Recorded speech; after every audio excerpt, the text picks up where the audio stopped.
Hello friends, स्वागत करते हैं एक बार फिर से आपका आपके अपने YouTube channel AKC technical classes में। फ्रेंड्स, आज की वीडियो अप्लाइड मैथमेटिक्स थर्ड की है। इसमें चैप्टर 2.2 हम आज आपको बताने वाले हैं। और आपको ये भी बता दें, इसका पूरा पीडीएफ जो है चैप्टर 2.2 का आपको डिस्क्रिप्शन बॉक्स में मिल जाएगा। वहाँ से आप लोग चैप्टर 2.2 का पूरा पीडीएफ आंसर सहित डाउनलोड कर सकते हैं। तो बात करेंगे इसमें हम आज आव्यूह की कोट की और आव्यूह की शून्यता की। इसमें 2.2 में 4 टॉपिक आपको पढ़ने हैं, तो 2 टॉपिक आज आपको इसमें बताएंगे एग्जाम्पल सहित, और पार्ट सेकंड जो आएगा उसमें बताएंगे। उसके बाद आपकी जो तीसरी वीडियो इस चैप्टर की आएगी उसमें आपके चैप्टर हम सॉल्व कराने का प्रयास करेंगे। तो दोस्तों, बने रहिएगा हमारे साथ लास्ट तक, वीडियो को शुरू से लेकर लास्ट तक जरूर देखिएगा। और हाँ, अगर चैनल पर पहली बार विजिट कर रहे हैं तो चैनल को सब्सक्राइब कीजिएगा, साथ में बेल आइकन प्रेस कीजिएगा ताकि हम जो भी वीडियो प्रोवाइड कराएं सबसे पहले आप तक पहुँचे। चलिए वीडियो को करते हैं स्टार्ट। तो देखिए, हम फिर से कह रहे हैं आपको इस चैप्टर का जो पीडीएफ लिंक है वो आपको डिस्क्रिप्शन बॉक्स में मिल जाएगा, वहाँ से डाउनलोड कर लीजिए। आप लोग हमारे व्हाट्सएप ग्रुप से भी जुड़ सकते हैं, वहाँ पर भी आपको पीडीएफ मिलती रहेंगी और अन्य जो नॉलेज दी जाती है वहाँ पर भी आपको मिल जाएंगी। तो चलिए शुरू करते हैं। देखिए, अप्लाइड मैथमेटिक्स थर्ड है, चैप्टर 2.2 देखेंगे। सबसे पहले आव्यूह की कोट को हम ज्ञात कैसे करते हैं, कैसे निकालते हैं। तो पहले हम इसके रूल्स को समझेंगे, उसके बाद आपको हम एक एग्जांपल लेकर बताएंगे। सबसे पहला रूल उसमें ये कहता है, दिए गए आव्यूह का हम सारणिक निकालते हैं। मान लीजिए कोई आव्यूह ये दिया गया, इसका हम सारणिक निकालेंगे। तो आपको सारणिक निकालने आता है, नहीं आता है तो अभी आगे देखेंगे तो बता देंगे वहाँ पर। सेकंड कहता है, यदि सारणिक का मान शून्य आता है तो कोटि का मान दिए गए आव्यूह के क्रम से कम होता है। मान लीजिए जो आप लोग सारणी के निकालने हैं, यह मान शून्य आ रहा है, और जो आपका सारणिक था वह 3 × 3 क्रम का मान लीजिए था। ठीक, तो इसकी जो कोटि आएगी, इसकी जो रैंक आएगी इस आव्यूह की, उसकी रैंक जो है, जो आपका यह आव्यूह दिया गया है, आव्यूह ये 3 × 3 क्रम का आव्यूह आपका दिया गया है। ठीक, इसका जो क्रम है उससे कम होगा, यानी यह 3 क्रम का आव्यूह था, 3 क्रम का 3 × 3 यानी 3 क्रम का आव्यूह था। तो इसकी जो रैंक आएगी वह 3 से कम होगी। कब होगी? जब आप लोग सारणिक निकालेंगे और उसका मान शून्य आएगा तो। ठीक, तीसरा रूल इसमें क्या कहता है? तीसरा रूल कहता है, अब यदि आव्यूह 3 × 3 क्रम का है तो उसका 2 × 2 क्रम का लघु सारणिक निकालते हैं, और यदि इसका मान शून्य नहीं आता तो कोटि का मान 2 होता है। इसको समझते हैं, इस थर्ड रूल को। तो देखिए इसमें क्या कह रहा है कि 3 × 3 क्रम का है, तो देख लीजिए, 3 × 3 का है। मान लीजिए 1 2 3 4 5 6 7 8 9, ये 3 × 3 क्रम का आपका आव्यूह था। मान लीजिए इसका सारणिक जो हम निकाले हैं वह 0 आ गया है, तो इसकी जो रैंक होगी वह 3 से कम ही होगी। अब अभी हमने रूल को बताया सेकेंड रूल के अनुसार, तो इसकी रैंक 3 से कम होगी। तो हमें अब निकालना है एक और रैंक। अब 3 से कम आपका 1 भी हो सकता है, 2 भी हो सकता है। तो उसको सॉल्व करने के लिए क्या करेंगे? तो उसको सॉल्व करने के लिए देखिए थर्ड रूल पर आइए। यदि आप भी 3 × 3 क्रम का है तो 3 × 3 क्रम का ही है। अगर इसका जो शून्य आ जाता है तो 2 × 2 क्रम का लघु सारणिक निकालते हैं। लघु सारणिक मतलब इसका हम उप आव्यूह एक होता है, जैसे 1 2 3 4 5 6 7 8 9 था, तो इसका लघु सारणिक निकालेंगे। तो क्या यहाँ से आप लोग उपाव्यूह आप लोग समझते होंगे। हमने आपको सबसे पहले वीडियो में बताया था, जब हमने इस मतलब बुक को स्टार्ट किया था अप्लाइड मैथमेटिक्स थर्ड को। तो इसका लघु सारणिक निकालेंगे, तो लघु सारणिक आप लोग निकाल सकते हैं। ऐसे हो सकता है सारणिक 1 2 4 5, इसको सॉल्व कर लेंगे। ठीक, यानी यही जो आगे के आपके हैं, ठीक, इसको निकाल लेंगे। जो आपके आगे के दिए हुए हैं 1 2 4 5, इसको सॉल्व करेंगे।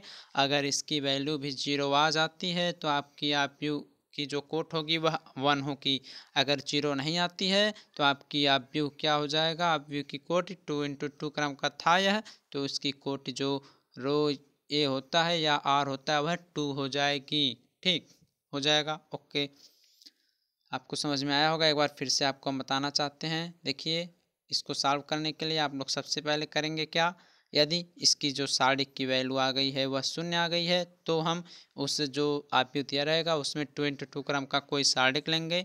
तो देखिए यहाँ पर हमने ले लिया 1 2 4 5, इसको सॉल्व कर लिया। अगर इसकी वैल्यू 0 नहीं आई तो यह 2 2 क्रम का अवयव था, सारणिक था, तो इसकी कोटि भी 2 हो जाएगी, इसकी रैंक भी 2 हो जाएगी। अगर यह भी 0 आ गया तो इसकी रैंक 1 होगी। ठीक, और आपको बता दें, अगर थर्ड रूल हो गया, फोर्थ रूल पर चलते हैं। फोर्थ रूल ये कहता है यदि सारणिक का मान 0 नहीं आता और यह 3 × 3 क्रम का अगर सारणिक है तो इसकी कोटि 3 होगी।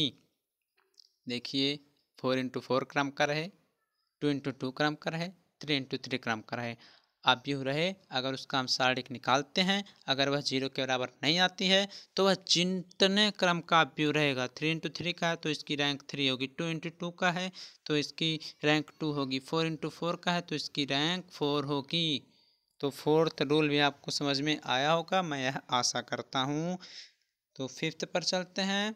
फिफ्थ जो है आपको ये सब लर्न करना पड़ेगा, ध्यान में रखना पड़ेगा कि यदि शून्य अवयव की कोटि शून्य होती है, हमेशा इसको ध्यान रखना है, और अब अशून्य अवयव की कोटि एक या एक से अधिक हो सकती है, जो आपकी हमने बात किया था, और जो शून्य कोटि है उसकी कोटि हमेशा शून्य अवयव की रैंक शून्य होती है। 6 की बात करें तो इकाई अवयव की कोटि उसके क्रम के बराबर होती है। अब इकाई अवयव क्या होता है आप लोग वीडियो देखेंगे तो पढ़ लेंगे। फर्स्ट या सेकंड वीडियो जो आई थी इस बुक की, उस सब में हमने पहले आपको थियोरेटिकल पार्ट ही पढ़ाया है। 7 रूल कहता है अवयव ए और उसका ट्रांसपोज मैट्रिक्स यानी परिवर्तावयव की कोटि जो होती है ए डैश की, ए की पावर टी की, वो दोनों समान होते हैं। 8 रूल कहता है यदि किसी उच्च त्रिभुजीय अवयव में कोटि उसके अशून्य पंक्तियों की संख्या के बराबर होती है। तो सब बताया गया है। उच्च त्रिभुजीय अवयव क्या होता है ये भी पढ़ाया हमने। इसमें कहता है उच्च त्रिभुजीय अवयव में कोटि जो होता है उसके अशून्य पंक्तियों की संख्या के बराबर होता है। ठीक, तो अशून्य पंक्तियाँ मान लीजिए कोई अवयव दिया रहे और वह त्रिभुजीय अवयव रहे, इस टाइप में होता है, शायद उसमें नीचे शून्य होता है या ऊपर, अभी कंफर्म नहीं है, थोड़ा आप लोग देख लीजिएगा। ठीक, तो इसमें जितने भी पंक्ति अशून्य पंक्तियाँ रहेंगी, मान लीजिए अशून्य पंक्तियाँ 1 2 3 हो गया या 0 1 2 हो गया या ऐसे ऐसे कुछ भी हो गया, तो वह आपकी क्या होंगी, कोटि जो रहेगी उसकी जो अशून्य पंक्तियाँ रहेंगी उसके बराबर रहेंगी। चलिए हम एक एग्जाम्पल लेकर समझते हैं।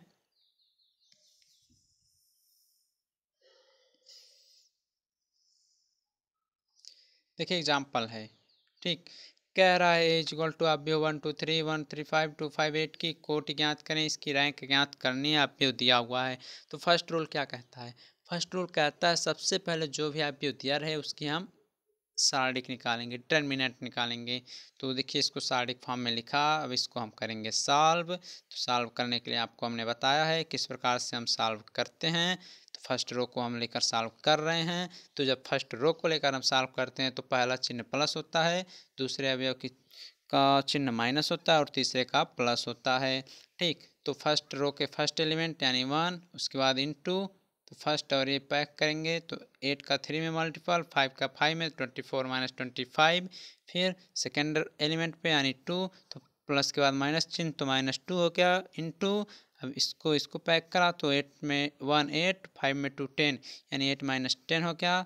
उसके बाद थर्ड एलिमेंट यानी 3, तो थर्ड वाला पॉजिटिव यानी +3, इसको पैक 5 कम 5, 3 दूना 6। ठीक, इसको सॉल्व करेंगे तो देखिए सारणिक की वैल्यू आ गई आपकी, क्या सारणिक की वैल्यू आपकी आ गई 0।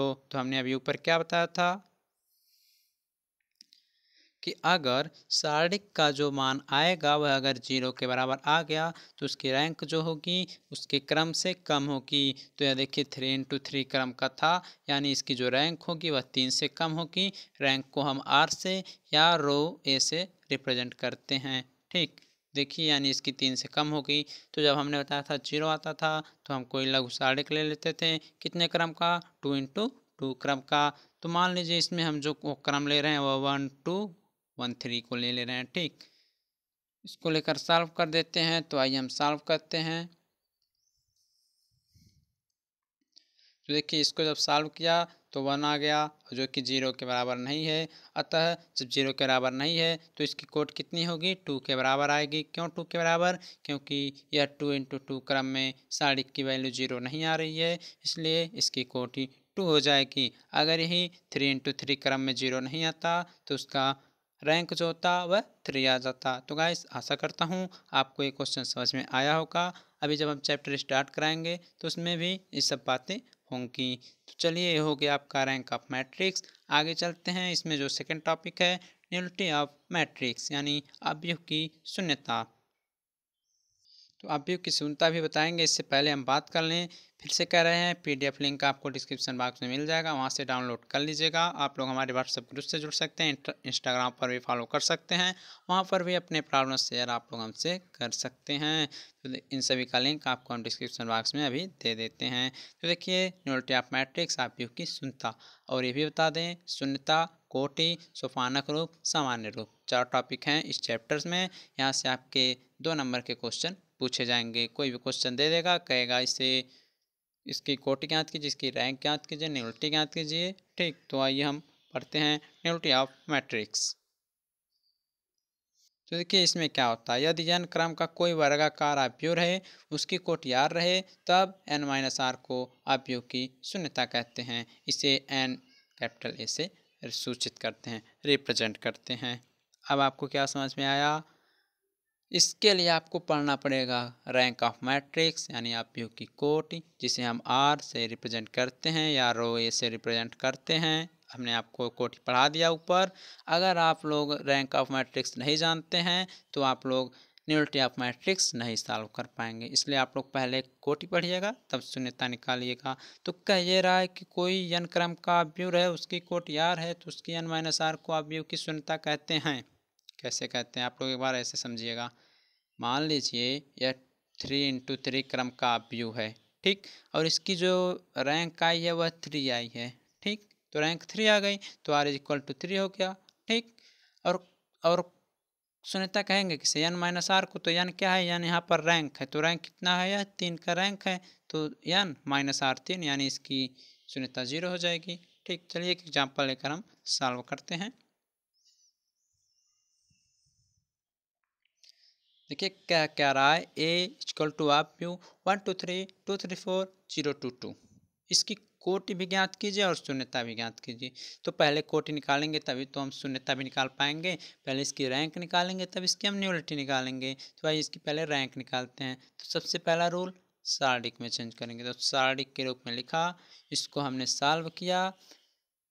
तो देखिए 1 को लिया, फर्स्ट रो को लेकर सॉल्व करते हैं तो प्लस माइनस प्लस होता है, तो 1 हो गया, 3 × 2 6, 2 × 4 यानी 8, 6 - 8 यानी बीच में जो मल्टीप्लाई करने के बाद बीच में माइनस का चिन्ह लगता है, आपको ये सब बताने वाली चीज़ नहीं है, हमने आपको पहले इन सब के बारे में बताया है। फिर दूसरा माइनस चिन्ह, यानी इस तरह सॉल्व किया तो देखिए सारणिक की वैल्यू 2 आ गई, जो कि 0 के बराबर नहीं है। तो 2 के बराबर 0 के बराबर जब नहीं है तो इसकी रैंक क्या होगी, हमने आपको बताया था रूल्स में कि जब भी सारणिक की वैल्यू 0 नहीं आती है तो वह जितने क्रम का अवयव रहता है वही उसकी रैंक हो जाती है। तो यह 3 × 3 क्रम का है तो इसकी रैंक यानी r = क्या हो जाएगा, 3। और ये जो n है कितने क्रम का है, 3 क्रम का, 3 × 3 का, तो n बराबर भी 3 हो गया।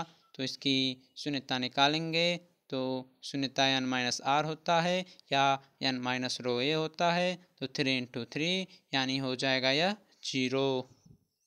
तो गाइस इस प्रकार से आप लोगों का यहाँ से 2 नंबर फिक्स है। अभी 2 टॉपिक इसमें और बच्चे हैं, उसको भी पढ़ लीजिएगा, यहाँ से आपके 2 नंबर के क्वेश्चन मिल जाएंगे एग्जाम में। अगर आपको सभी क्वेश्चन समझ में आए होंगे तो चैनल को सब्सक्राइब किए ही होंगे आप लोग, अगर नहीं किए होंगे तो कर लीजिएगा और अपने फ्रेंड्स के पास वीडियो को शेयर कर दीजिएगा, लाइक कमेंट भी ज़रूर कर दीजिएगा।